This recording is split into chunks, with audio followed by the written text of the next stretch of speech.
Good morning, Spain. How lovely to have you with us once again here from our studio at Hard Rock Hotel, Marbella. We've got another fun and informative show lined up. We're going to start off talking about the Spanish tomato and then why the Spanish chuck their tomatoes at each other. We'll also be obviously looking at back to school, a lot to do with that if you're going into the Spanish system, very different from the UK, and also some good reads, some books based on schools and colleges, some trend tips, what not to do when you're doing reforms and renovations, a little bit of physical fitness, some words from a psychotherapist and a lot more, so stay tuned. Good morning, good morning. Good morning. Lovely to see you all and lovely to have you with us. We're going to start off the programme this week talking about tomatoes. Lovely. I mean, it's like tomatoes are a serious business in Spain, and everyone has its like specific little job that everyone knows what it is except us. Yes. No, don't you find when you go into a supermarket and there are just such a variety of tomatoes? Oh, definitely. And I mean, to identify what they're for is quite difficult unless you know. And yet in Spain, they use tomato from the breakfast, rubbing it on the bread. It's the basis of a sofrito. Sofrito, we saw last week with the paella, is this mix that goes into most Spanish dishes, which is the tomato with the garlic and the peppers, you know, like fried until it gets to like a paste, isn't it? It's like the base for so many things. And we'll be looking later, it's also tomatoes they use for chucking at each other in Buñol for the Tomatina. So you need to know what you're buying tomatoes for. If you were doing shopping for someone else and they said, will you get me 6 tomatoes? You'd have to say, what kind of tomatoes? Because you could easily get the wrong one. And in nice restaurants, you can sometimes get like a tomato carpaccio, like you would with like a meat or a fish carpaccio, where they're all thin slices and you can see the different colours, different shapes of tomatoes, all with a slightly different flavour. Beautiful. Well, there are actually 10 major types of tomato. Wow. Wow, that's But it's loads, different whether isn't it? it's going to be for a salad, whether you're using it for decoration, whether you're using it because you want to make gazpacho or salmorejo, whether you're cooking it for the sofrito, whether you're chucking it at somebody. Every tomato has its purpose. So I'm going to look at this because it's really, there's so many. We have the pink tomato, the tomate rosa, and that's that big ribbed tomato. It's got a thin skin, very meaty and sweet. And that's best for eating, as you say, like a tomato carpaccio. Nice. And it's like the gourmet of the salad tomato. And then we have, which I buy quite a lot, is the Raf tomato. The Raf tomato comes from Almeria. And it's got green shoulders, you know, you can see it's like the shoulders. I think it's funny, but you do, you know what I mean? The little bobbles on the top.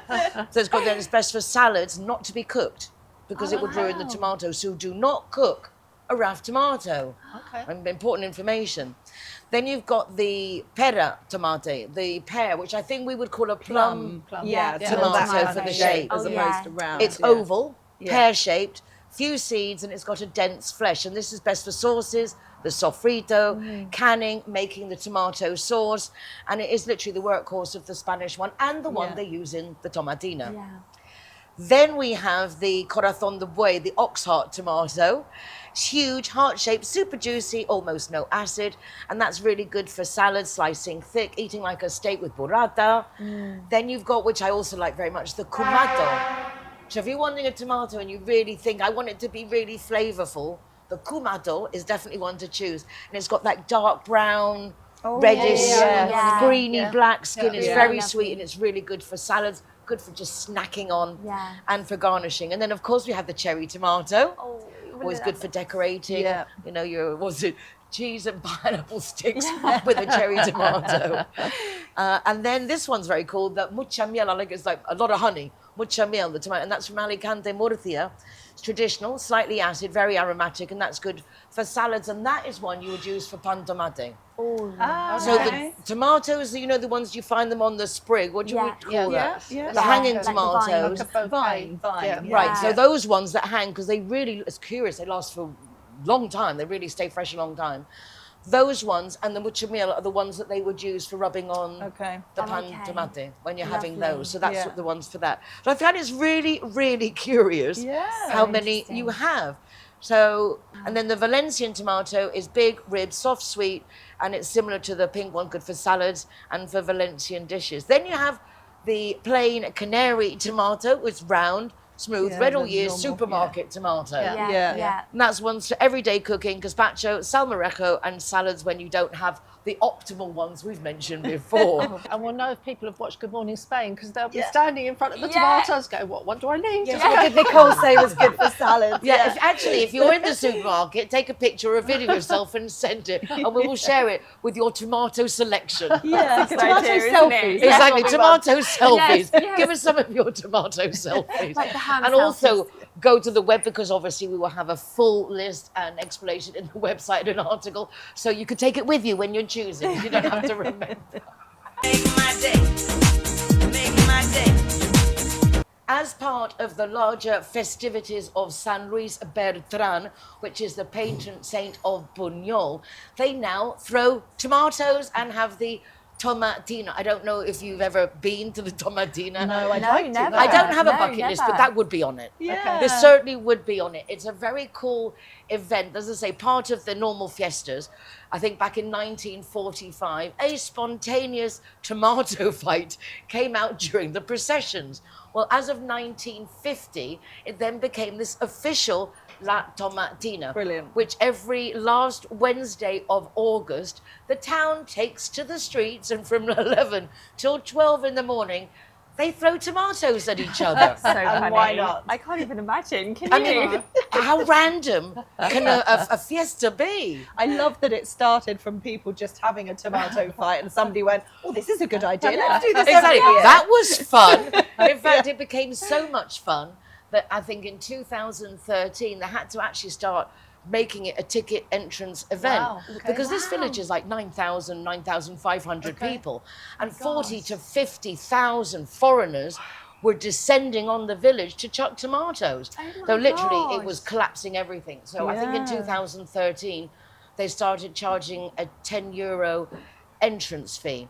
Nowadays it's €15 entrance fee, and then there are different packages that can go up to like 750 to be on the truck that goes to where they're taking, where the tomatoes are thrown from, like anywhere. No, it's like had this. Yeah. But I think it's very cool. They use the plum tomato, the pera, and you have to squash them before you throw them. Yeah. Right. Can you imagine just getting Really hurt. Yeah.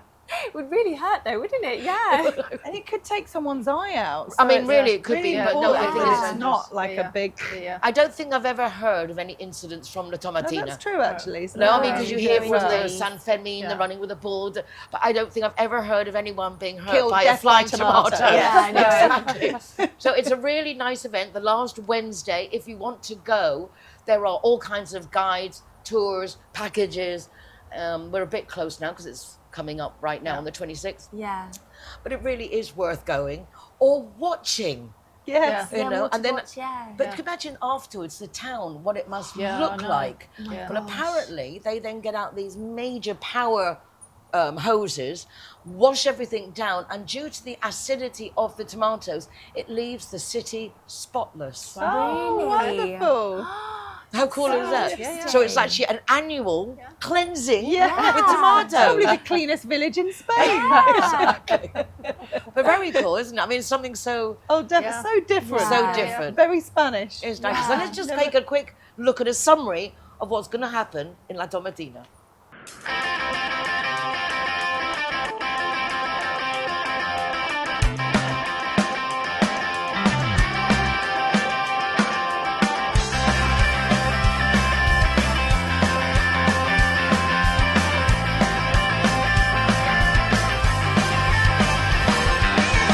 Listo para abrir fuego, siento que estoy ardiendo, parece que ha salido el sol.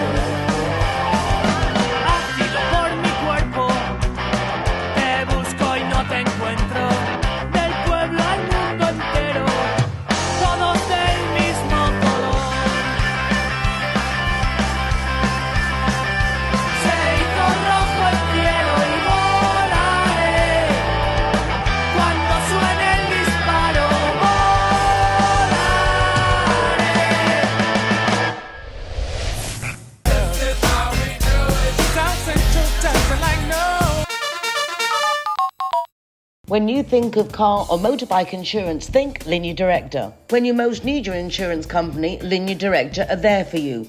With tow trucks, courtesy car, mechanics, legal advice, even overnight stay in a hotel if you need it. There's a whole department dedicated to us Brits with people who speak English there to help us. If you're looking for an insurance policy that really takes all your needs into consideration whilst you're driving in Spain, then Linea Directa really is the company for you.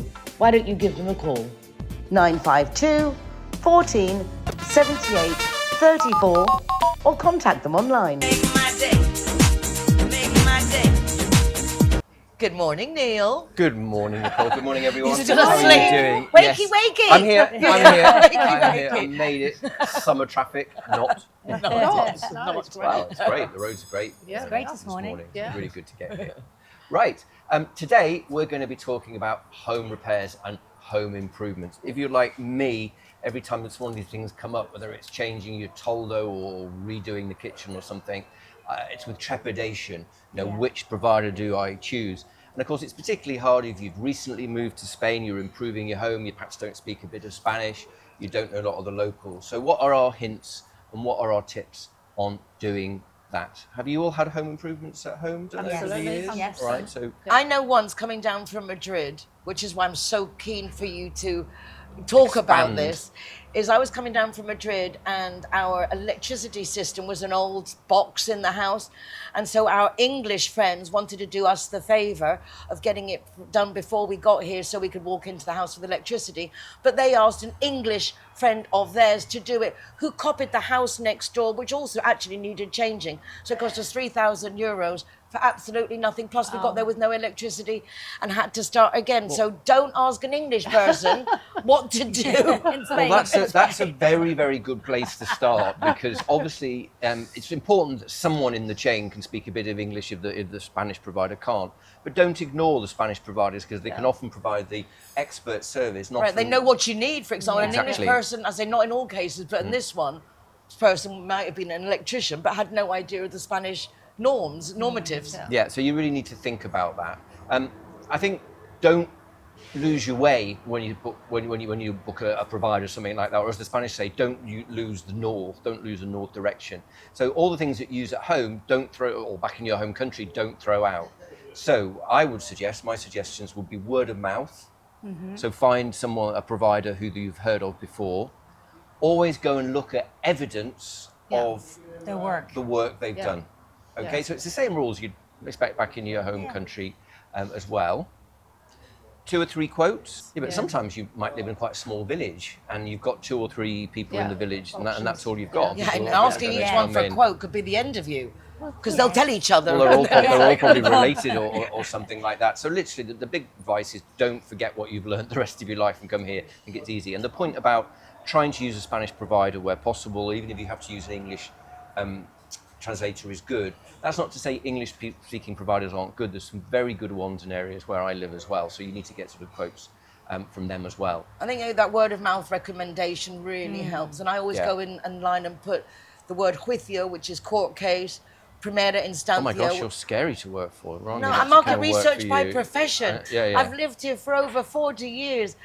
It's, you know what you know. Yeah. And You I know think what it's- you know. I think it's also important to make sure they're licensed, because there's a lot of people that are here that are not actually licensed for what they're doing. But So builders don't necessarily, I mean, it's a question. Yeah. Builders don't necessarily need to be licensed if you do a bit of plastering. I'm thinking like air conditioning. Okay. Because That's a good the point. Hunter actually have a list of approved air conditioning engineers and businesses. So ask them for their reference Yeah. number, or ask them. Because they people give in you your some firm. recourse afterwards, Yeah. hopefully, Yeah. maybe. Exactly. Yeah. I mean, unfortunately, the days have long gone now where most people were working for cash in hand. Yes. And people are really, there's lots and lots of restrictions on people. So more often than not, you're going to find someone that's properly registered, either paying their taxes and they're in the system. And that's a really good hint as well, because if they're not, when you try to get recourse and everything. Yeah, ask them, can I have an invoice? Because if they say no, that's a red flag right there. We should make the point that Spain's not that different to other Northern European countries. Don't have this sort of feeling it's a horror story. I mean, the first thing you do, obviously, you're going to send WhatsApps and you're going to phone and you're going to be a bit patient. But don't let that go on for 6 months. start writing down formally, and even if you've got to send this thing in Spain, which is called a burofax, which is a registered letter where the content in the letter is actually certified by the post office. Ask at the post office about burofax. Yeah, they're very interesting to have. Don't let it go on for months and months. That's the biggest hint you can get from Spanish consumer lawyers. Write down what's happened, what's wrong, exactly what you want to happen in the time frame you want to think, and record it, because you'll need that if you have to make a formal complaint later on. And be fair, let them try and correct it. But don't pay all the money and don't completely break off relations or get someone else to finish the job. Unfortunately, it might mean your kitchen's half done or your Toldo's half done, but you've got to get on with it, okay? That doesn't work. Next process is the hoja de reclamaciones. Okay, which every sole trader in Spain should have. Okay, Everybody, builders, bakers, butchers, hotels, everybody. Yes, except airlines, funnily enough, but that's for another day. They have their own system. Surprise, and surprise. banks, I think. So the hoja de reclamaciones is a form. It's a complaints form. It's a very important part of sort of Spanish society, and it, threatening to fill it in really scares the supplier. So you fill it in and you tell them what the cause is. Try and fill it in Spanish. You can do it in English, but obviously it's better in Spanish. Get someone to help you and everything like that. Now, depending on the region, they're meant to come back to you within 10 days. You keep you keep 2 copies, you give 1 to the business, and you keep 2. If they don't come back to you, in Andalusia, for example, it's 10 days, but it can be longer in some regions. Particularly in August. Yes, because they should resolve it. And generally speaking, I think people will, because people are quite scared of this form in Spain. Yeah. You can go to, it's called your OMIC, and it's your municipal consumer office. Every town hall has to have one by law, and hand it in and say, sort me this out. And it's up to them then to write to the organisation. Doesn't mean they're going to fix it, but it's that extra pressure point. If that doesn't work, and to be honest, if they've not got one of these forms and you're having to root round for it online yourself, it's probably not going to sort of pay you. Is basically you can go to an arbitration system, which I wouldn't recommend because it's very, very long. Or in Spain, you can do small claims for under 2,000 euros without needing a lawyer. Oh, really? Okay. So if it's money, it's one route, and if it's what they call a juicio oral, an oral thing, you can go and you go to the court and tell them about it, and it's online. Okay. But if you can at this stage, get a lawyer involved. So there's some hints. Enjoy improving your home in Spain. Make my day. Make my day. Kate, I love that you come in with all these little bits and pieces. This is a new trend with the sticky beads. I love sticky beads as a kid. I do. I do remember we did have bejeweled. Exactly. They're just so much fun though, aren't they? Like, they make you feel happy, like with all the different colours, and it's just such a fun activity to do, really. But this is one that has just been going absolutely crazy. I don't know if you guys have seen it over socials. And I'm glad you're here because you can explain it to me, because I was with my niece's family in Scotland. Yeah. And I've had my earplug case done. Really? I've had it sparkle. Exactly, she's bedazzled you. I said bedazzled. Bedazzled. Yeah, I've been done. Bedazzled. And I wasn't there for the process, you see. I just saw the results. Yeah. For what's going on. So can you tell us a bit more what So this is you about? actually have one of these unique I've got a bedazzled handmade bedazzled artifact at home. I love that. But as you say, you're ahead of the trends though, Neil. Yeah, I know, but it is anywhere in Scotland talking about it.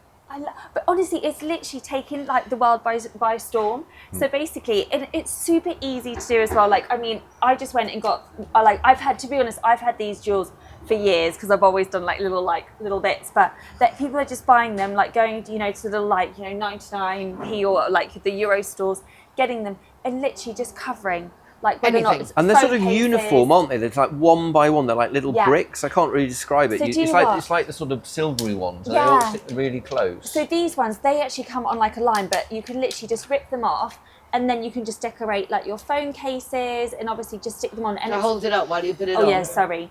So you can just stick them on and do like loads of like just really fun like different designs. So it really is brilliant because obviously you can create your own designs and everything is like really specific. It's the ultimate bling. It It's really the ultimate is, bling. isn't it? And it looks bling. really good for not very much money, but It's very nothing. therapeutic. Yeah. but what I Just can't understand is The in bedazzling thing. Exactly. the modern age with the kids not spending time writing and reading and stuff, how are they able to spend time doing one little dot by one little dot. It's arts and crafts. There's do you always know what? But isn't it interesting though that they're prepared to do it, Yeah. children, But I think when they're as not well, prepared to sort of watch TV news or sit through a whole movie or something? But do you know what I think it is though? Because I think that you've just said it there, because it is a trend. So you know what the kids are like Yeah. now. It's like if it's It's trend, they're like, trend. I want to Yeah. be involved. It's the I sun- want to do yeah, it. yeah, it's usually some Yeah. of these things come out. Yeah, They have to make exactly. these things exactly. And Right, also, are they using these on their bodies as well? Because Yeah. there used to be a trend a few years ago where they were on their faces Yeah. and all sorts of stuff. so as you say, people are, so you know when you wear like your tights, so Yeah. basically people are covering their legs, covering their arms, putting them all over their face. So it's kind of like, as you say, like their own accessory, like their body art. accessories. Yeah. So it's like if you go to a festival or if you go to like an outing or whatever, you literally can just put them all My over your little body. granddaughters are sticking them on their ears as Okay. earrings. I love that. How do these things So start? cute. Do they start on a TV program? Well, Do this they is, I start on a think it just comes YouTube round because video? we did Yeah. this as children. Yeah. Exactly. And now it's come back But again. not It's an in this old-fashioned kind of, thing. Yeah. but it's almost like a sort of kind of frenetic, obsessed way that Yeah. my niece was doing it. It's just like, as you say, credible dedication. But do you know what as well? I think what I absolutely love is that loads of brands, like I've seen like Clinique, Dior, like, weight sets and stuff, they're literally getting their products that they already have and they're just covering Yeah, them. absolutely. Yeah, and so it's brilliant. And like, I keep Now seeing the like, children won't even have to do it themselves. yeah, I know. You trying to spend, think you of a spend fun I know.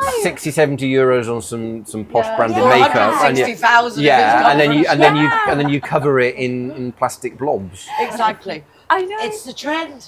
It's the trend. Well, do you know what? I'm going to do this one because I've got an event coming up. So I'm going to get this all bedazzled and we're going to go around and we're going to be asking like all the models and stuff. So literally we're going to be bedazzling everyone. Well, send us the photos. Exactly.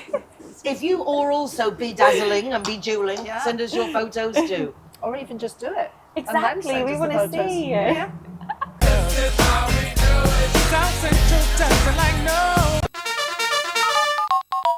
Linea Directa has come up with a squatter policy for just €24 a year.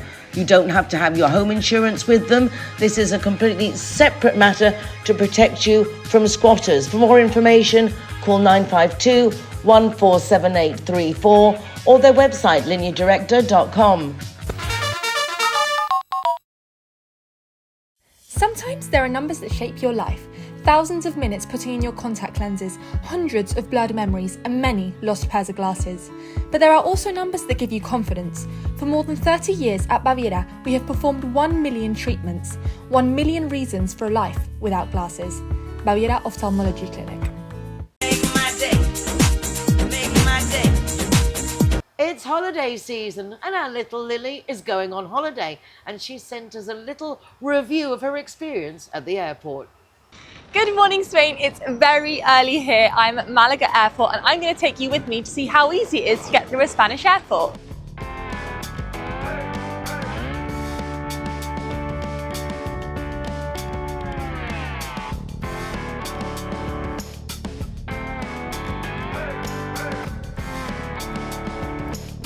If you need to check in bags, you can see right behind me.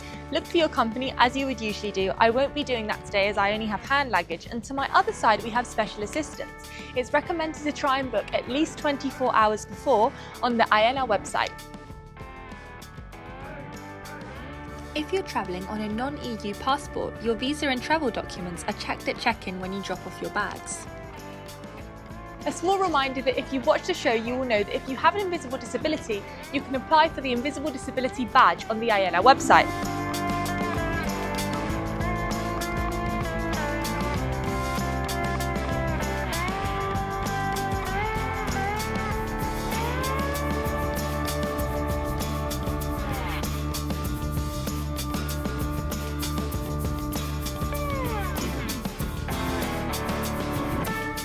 Another important thing to remember is although there's lots of airports nowadays that you don't have to take liquids out of the bag, in some airports in Spain you still do, so make sure you pay attention and find out before.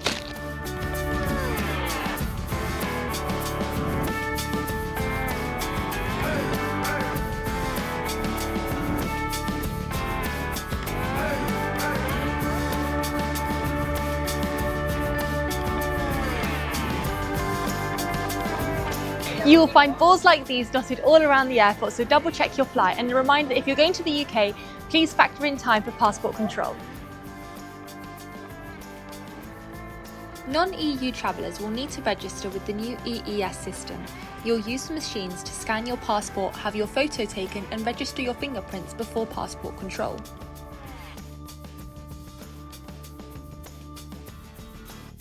And once you're through passport control, just head to your gate and get ready to board, where they will ask you for your boarding pass and passport.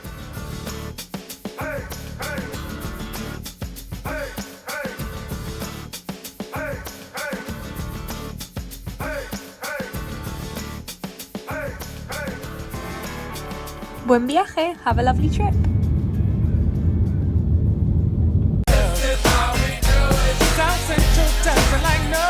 It's hard to believe that we're already at the end of August and a lot of people are making preparatives to go back to school. If you've just moved to Spain and your kids are going into the Spanish system, ooh, ooh, it's a lot, isn't it, Ali? It's a lot. It's very different from back home. Yeah.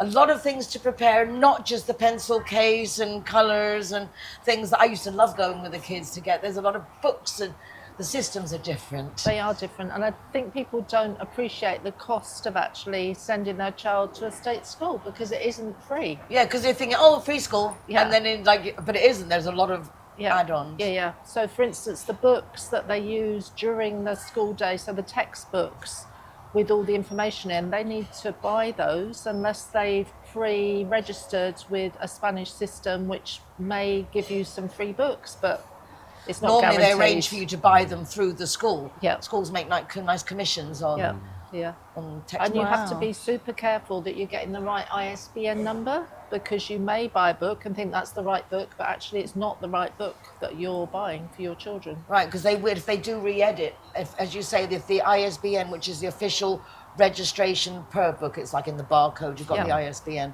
International Serial Book Number. There you go. Book That one. I wonder who would know that. Sorry.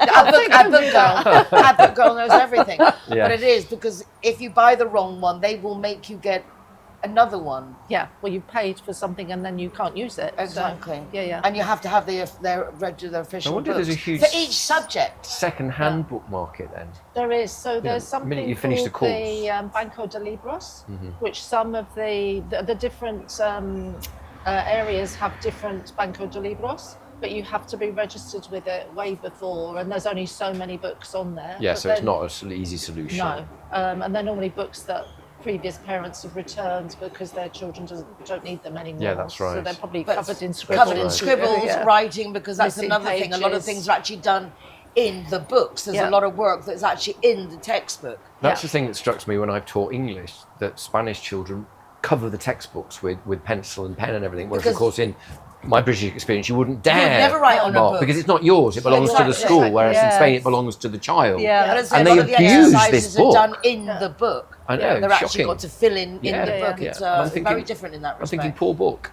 And it's also interesting how little they allow computers to be used in school in Spain. There seem to be more countries rolling this out, so using less of computers and more paper and pen. I've heard quite a few of the Nordic countries have said, like, enough Yes. computers out. Let's go Yeah. back. And also, how many people can't read cursive? That was shocking. Yeah. That the new generations, if you write something in cursive, they have no idea what's going on. No. So a Yeah. lot of people, schools and systems, fortunately, are going back to, if you don't write, we want something to really happen. If you Yeah. write it, it really makes it real. Definitely. Well, if everything's on a computer, when are you getting that processing to absorb the information, which could be one of the reasons we're talking Could about well be. Yeah. of the differences we're seeing in the youth lately, is this lack of process of having to learn the cursive, learn the words. We'll see write it out. generations of children that can't write. If No, all they're doing exactly. is using their phone and their computer, they need to write essays by hand. I You don't know can't if talk that's on the stopped. phone. Yeah. Because they're not doing it. Everything is in the messaging. So Yeah. they don't have, not even like having a good phone manner. It's There's like the zero thought of phone actually manner. I know. answering the phone is, as you were saying, a lot of anxiety Yeah. of things that we would never have been anxious about. No. Well, But it's not also very the long. opposite. A lot of children are using just the voice to speech. So they're not actually even writing on their keyboard. voice to They're speak just too. using. Oh, you're a I child. do, but I do that a lot. I do the dictating and it writes it out for Exactly. me. So that's Yeah. what a lot of the children are doing now. Yeah. So they don't even have to Oh, do goodness. the texting. when I watch my great nephew doing texting, he's doing like movements. He's not typing individual letters, so there's a short way of doing it. Oh, as right. well. So he's using the touchpad to just. Yeah. Oh, wow. Wow, look how We're progress so behind. We are so behind actually just doing this, and the kids are, but it is that there's a lack of formation, I think, because every time we learn something, our neurons go towards that improved image, and it's the repetition that makes the brain connections develop 100%. And actually fix. Do you think so? If you're not having this repetitive action, the actual brain waves are not creating. You're not creating the connections. They're literally just not there. We had them, and now we are applying other ones, but the kids coming up aren't creating the same brain paths as we have. Completely different. I think it's different. I don't think it's that dramatic. I mean, you think that, in medieval times, people farmed fields and took corn and made bread and stuff, and now 99% of people wouldn't have a clue how to do it. But we're all still here, and the world has progressed. I mean, there are definitely changes, but I think the brain development is very much subject to if you're abused and have a very, like a very scary childhood. Your brain development is completely different to someone who's grown up in a nurturing home. The brain, because our brains do, the elasticity, the plasticity of our brains do change according to what you see, and then each cell is doubling based on what it's already got. So everything you've got in the first 6 years is basically forming everything else that goes above it. So what are Spanish schools doing about AI then?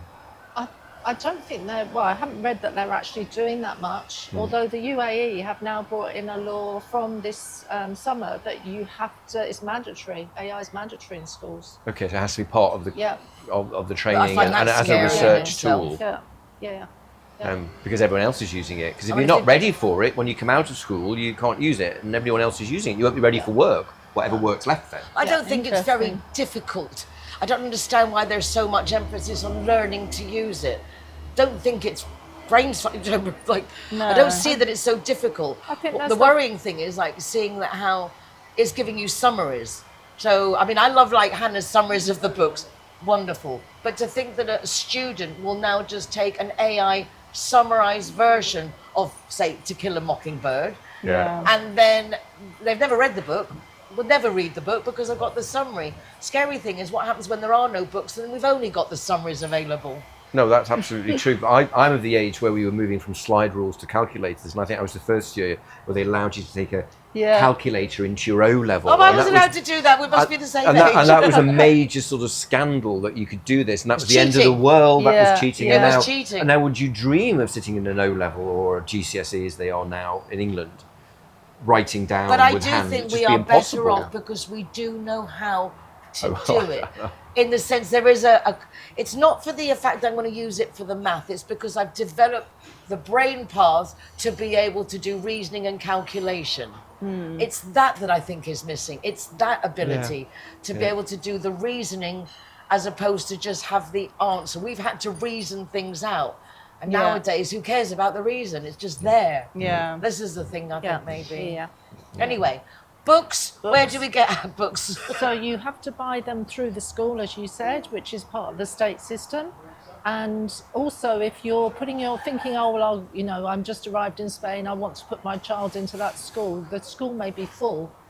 So, and it's done by catchment area, a bit like the UK is the same, that's catchment area, but you really need to be thinking about the schools and seeing first if you can get your child in there, because... Not easy. Not even the private schools, because we've got neighbours who tried to get their child into a private school and they're full, so... Yeah, even if you have the money, you're not necessarily going to get them into a private school. Is there a capacity crisis, do you think? There's just too many children? Or? I think there could we keep hearing there's less children now. Yeah, but I think a lot of the foreigners that are coming here, there's more foreigners here than there've ever been. Yeah.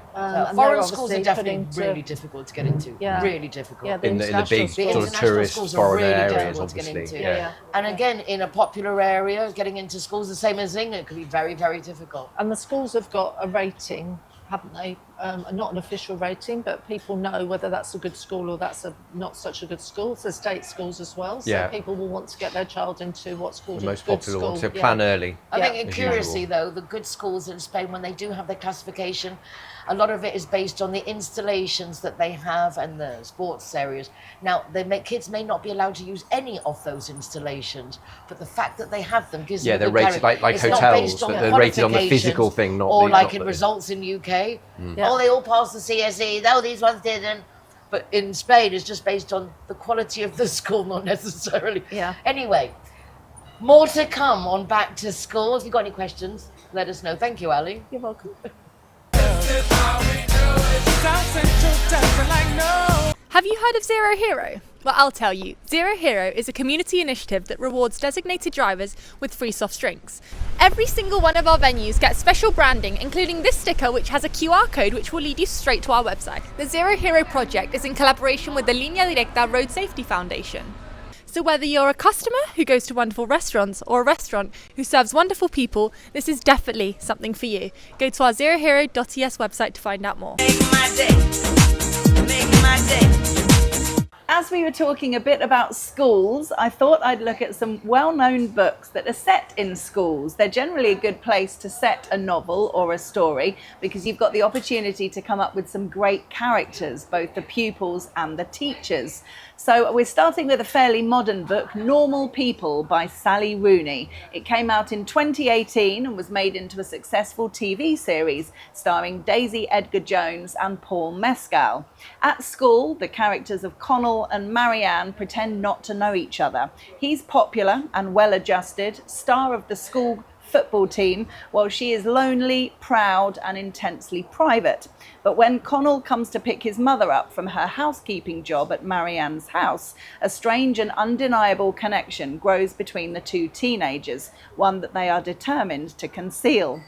A year later, they're both studying at Trinity College in Dublin. Marianne has found her feet in a new social world, while Connell hangs in the sidelines, shy and uncertain. Throughout their years in college, Marianne and Connell circle one another, straying towards other people and possibilities, but always magnetically, irresistibly drawn back together. Then, as she veers into self-destruction and he begins to search for meaning elsewhere, each must confront how far they are willing to go to save one another. Oh, it's really good. Those not allowed friendships between the popular guy and the geek. Exactly. That does, doesn't it? Hope it has a happy ending. And there's a lot of sexual chemistry. Oh, No, we want to read it. a lot for breakfast. Count me in, slightly up. I need a cup of tea. Well, I'll calm you down a bit. For Sweet Valley High. Now, I grew up on these books. The Sweet Valley High books were a series of young adult novels by Francine Pascal that chronicles the lives of identical twins Jessica and Elizabeth Wakefield, who live in the fictional Sweet Valley in California, a suburb near Los Angeles. The series ran, listen to this is impressive. The series ran from the 1980s until the early 2000s, selling more than 200 million copies of 181 books. Wow. Oh my God. Seriously impressive. Gorgeous, blonde and popular, Elizabeth is kind and studious, whereas Jessica is manipulative, wild and boy crazy. The stories centre on the contrast between Elizabeth's grounded nature and Jessica's knack for creating dramatic chaos. The books focus on cliques, high-stake teenage romance, rivalries and social status. You can also count on lots of secrets, stolen boyfriends, wild rumours, sports events and occasionally heavy topics like drunk driving or eating disorders.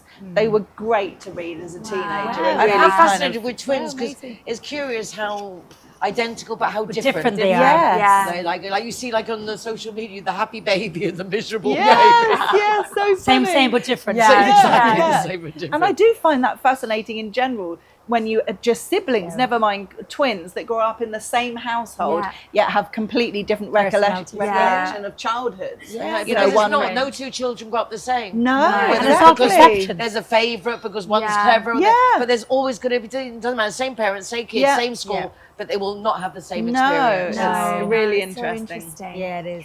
Then we have The Prime of Miss Jean Brodie. Oh, fabulous. Love this. By Muriel Sparks. This was published in 1961 and was made into a much-loved film in 1969 starring Maggie Smith.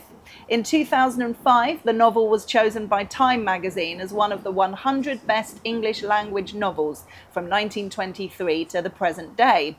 And more recently, this year in 2026, it placed number 31 on the Guardian's list of the 100 best novels of all time. That is very impressive, Isn't it? There's a lot of books out there. Yeah, Yeah, that's a exactly. big kudos. So set in 1930s Edinburgh, 6 10-year-old girls are assigned Miss Jean Brodie as their teacher, who describes herself as being in my prime.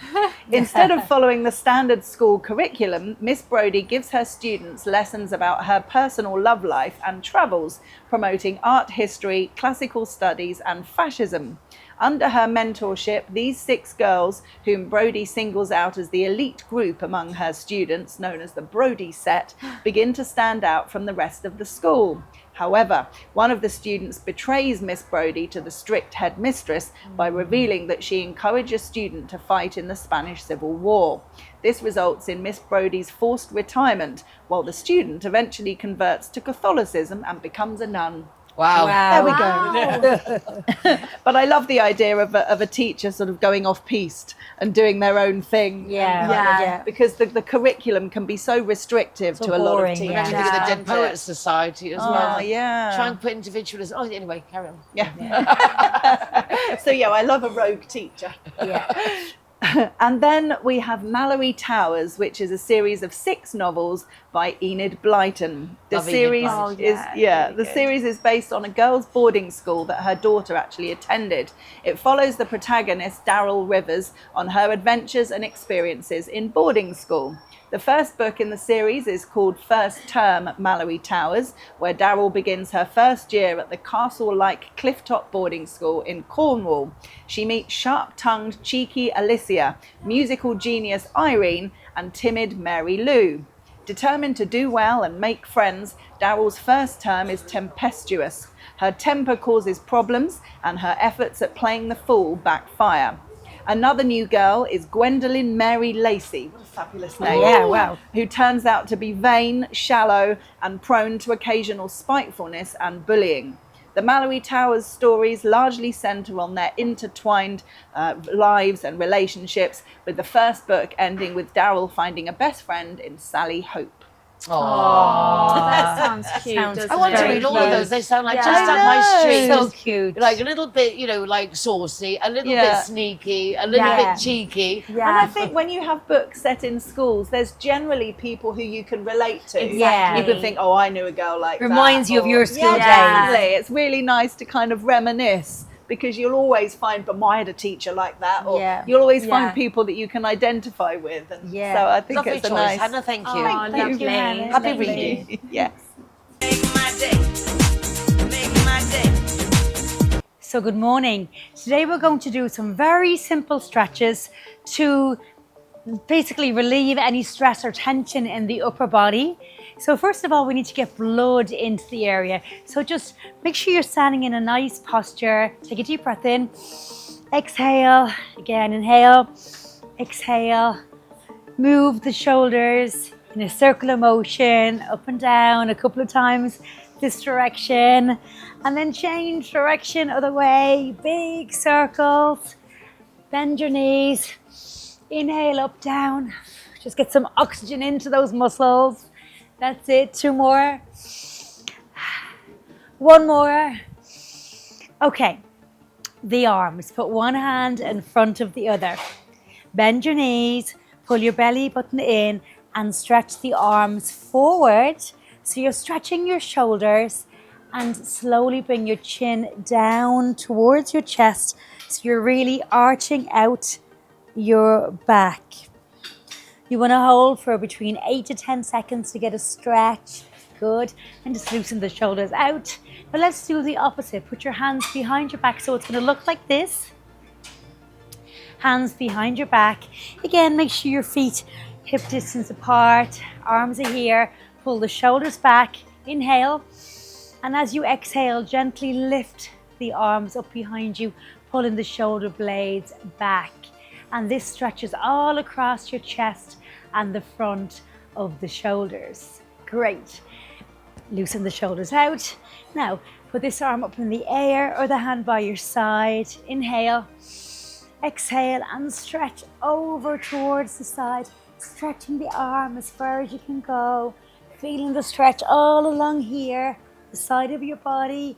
Stretch your fingers. Beautiful. Other side, inhale. Exhale, big stretch over.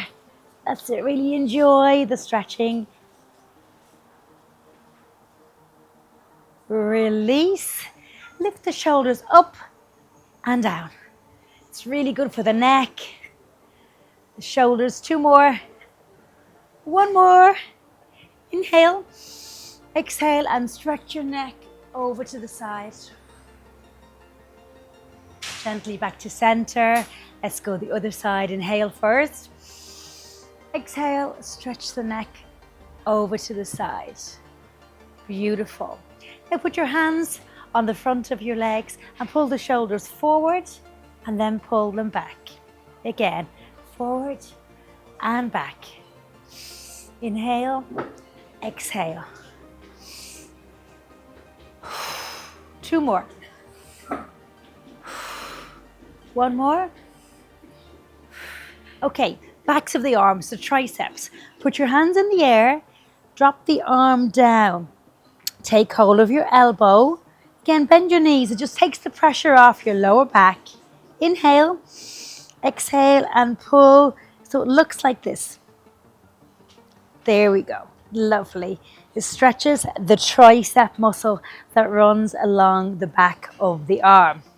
What you do on one side, you have to do on the other side. So up we go, dropping the arm down, take hold of the elbow, inhale, exhale and stretch.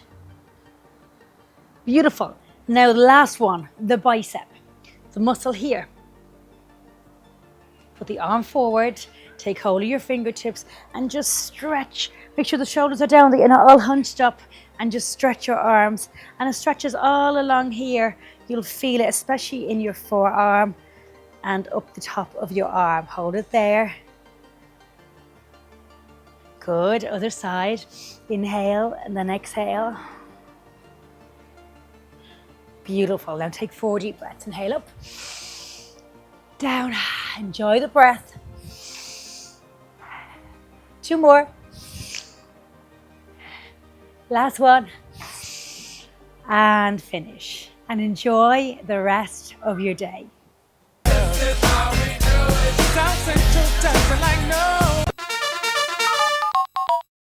Linea Directa appreciates just how important our pets are to us, and that's why they brought out one of the most comprehensive insurance policies on the market from just €39.90 a year. Give them a call on 952 147834 or from the website LineaDirecta.com.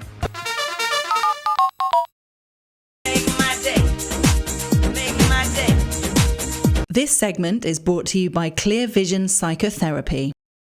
Good morning, Spain. Have you ever wondered how it is that confident people can be super persuasive and what's going on? I not thought about it, but it would make sense that that confidence would be convincing. But there are... Because they're giving off that energy of confidence, so they kind like of they know what they're doing. They can manipulate. now we're getting some. So there is a few things going on which are, or subconsciously, if you like, are triggering us into believing what they say. So the first one is status, and that comes from when you're a kid. So you're taught lawyers, doctors, police officers, people like that, scientists that have an expertise, and that clicks into gear the moment you see someone with status or what you perceive as status talking. So you're already on their side. And then the next place after that is how they dress. So are they presented well? Do their clothes fit well? All of that stuff. And then we move into body language, which is eye contact, posture, but also commanding their space. And then we get into some deeper stuff. So then we get into the how things are said and delivered. One of them is slow pace. That's the first thing. So lots of breathing room. Comedians are really good at this, comedic timing. And so they're kind of cueing you all the time, if that makes sense. Yeah, they're guiding you into Guiding their you space. into it, yeah. And then they use facial expressions, and then the audience responds. So they're already kind of playing the audience. We're already in. As an example of that, a calm, no, you're not correct, is way more powerful than, no, you're not correct. Okay, so the intonation and staying calm, and also if you drop it off and just kind of go, no, that's not correct. And so the whole volume drops off, but that gives the cue of this person is full of confidence. They are 100% assured with what it is that they are saying.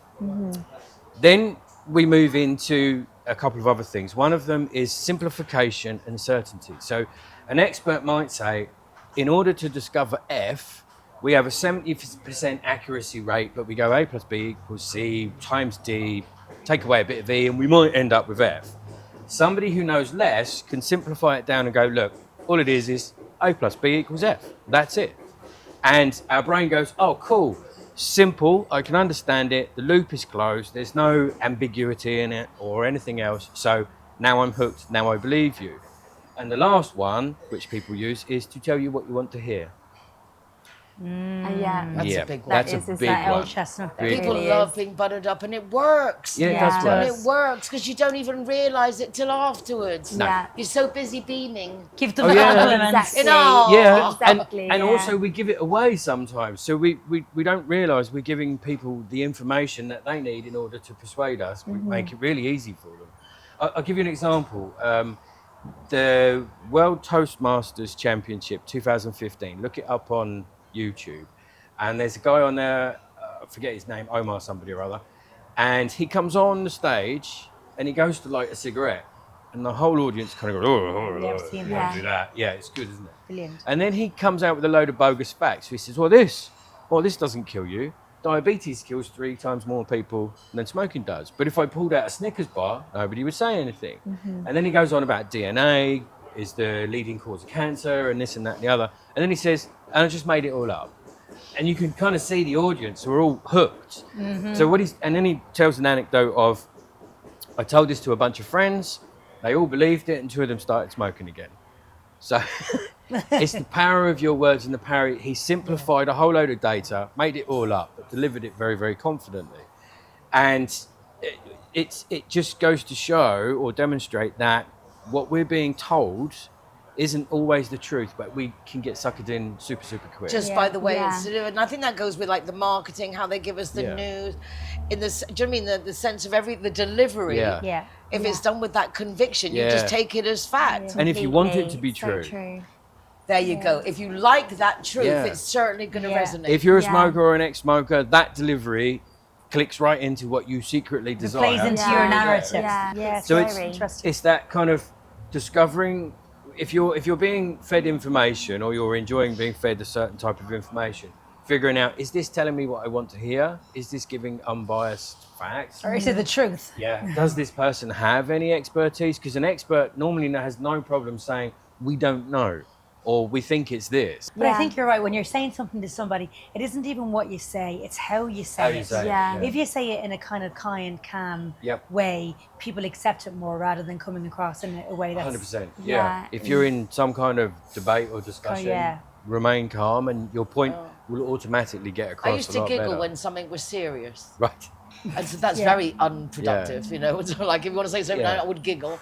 And then I realized that when my hair was straight and I went in a more calm way, people definitely take it differently than when you bounce in with curly hair. Okay. As you were saying at the beginning, the presentation. But really being... Because you see it was fun and bubbly type vibe. Even if I wear my hair up, they'll ask me, oh, you're going somewhere special. Yeah. And I laugh because, well, I've just obviously look tidier. Right. Because I dress the same, everything's the same except hair up or down. But people immediately, they're deciding how seriously or not they're going to take it. We get judged within seconds. But you're so right, people do judge you depending on what you're wearing. That they 100% do. I mean, I'm very happy that a long time ago I decided I didn't mind. Yeah. I have my look, it's not the same as everybody else, but that's now. But when I was in the working world, obviously you have to take it into consideration. It's amazing though, isn't it? There was switching direction slightly. I like where Omar, the Toastmaster guy, I think this was his name, took it at the end. He was going on about the power of your words. And it's maybe a little bit preachy, but he was going on about if you can be that persuasive with false information, imagine how inspiring you can be to somebody who's suffering.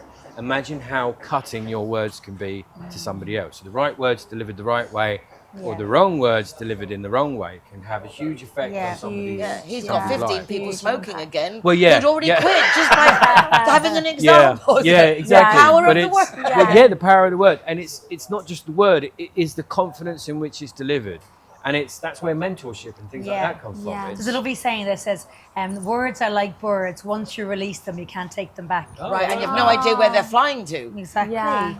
They're off on their own pod. Like This is this. very, Yeah. That's a really nice way to put But it's it. the same thing when we talk to ourselves. Yes. Do you know what I mean? Like we Self-talk. have. I mean, we would never talk to other people frequently. I How we say know. to, and we say it with conviction. Yeah. Oh, you idiot! Yeah. I'm stupid. And then we you're say it with- affirming that inside we your affirm body. it, and we self. say it with Yeah. this. We believe it. I know, but we with can every be our cell best in your friend body. and we can be our worst enemy, really, Yeah, with the way we exactly. speak to ourselves. And I think that's a Yeah. conscientious choice Yes. of I can either believe I can or I can believe I can't. What's the point of believing I can't Yeah. Yeah. when the only other option is believing you can? Yeah. Yeah. And the sad thing with that is, when we're doing that in the room, that's often a question I ask. Would you speak to your daughter, your niece, whatever, like that? And normally the answer is no. But the sad thing is, often that critical voice has come from childhood. Past. It's Yeah. come from Yeah, authority from the figures in past. your past. The child introjects them, runs them as their own script, and then you end up with an adult who's hugely self-critical. Programmed to be that way. And talks to themselves super badly. And it's a lot to undo, but the sad thing is, it doesn't even belong to you. If those influences hadn't have been there in that way, you wouldn't have it. And then do you find then you have to reprogram from like a subconscious level to try to change those programs? Yeah, I'm not sure about the word reprogramming, but But it is. It is. But it's because we are, Yeah. we are programmed Reset. into ways we are, I think, based on our experiences. It's kind of where I the agree. concept in the therapy room comes from of you have to become the parent that you never had. Yes. Yeah. Yes, as opposed to letting yourself still be abused and abusing Exactly. yourself and is like abusing yourself. you know. Yeah, you have to do that. So there's a lot of different techniques you can do to do it.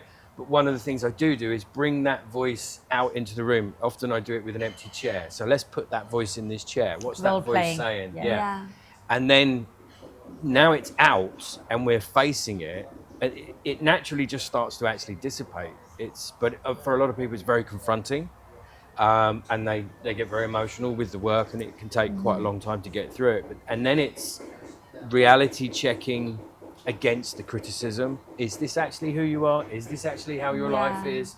You know, are other people saying the same thing, or is it just a voice in your head? And it's a lot of, a bit like you Voice in said, your head. reprogramming. It's undoing, Yeah. and kind of saying, that doesn't make sense anymore. That has no basis in reality, and I'm constantly telling myself. I think identifying that you have those voices is a good start. Yeah. Apparently not everyone does, but if you Missing do, Yeah. I remember when loads of kids have over the years, I used to work a lot with children, and they talk about the good angel and the bad angel. Yes. And I remember once saying, okay, we all have, because I do, we also got good angel and bad, but I'm in the middle.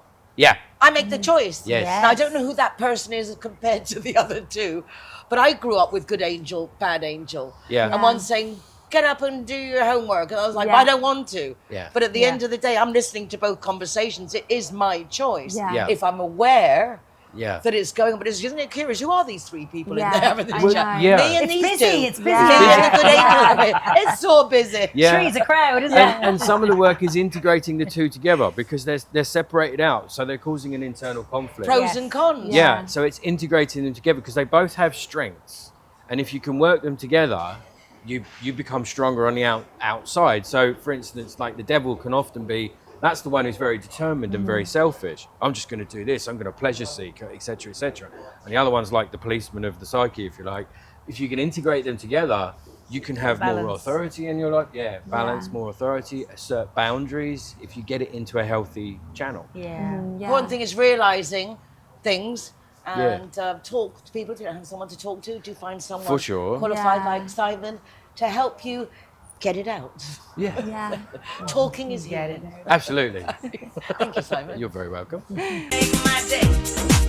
Make my day. We hope you found the program informative and fun. Do go across to our website, goodmorningspain.com. Great articles following up on topics discussed, links to our social media, our YouTube channel.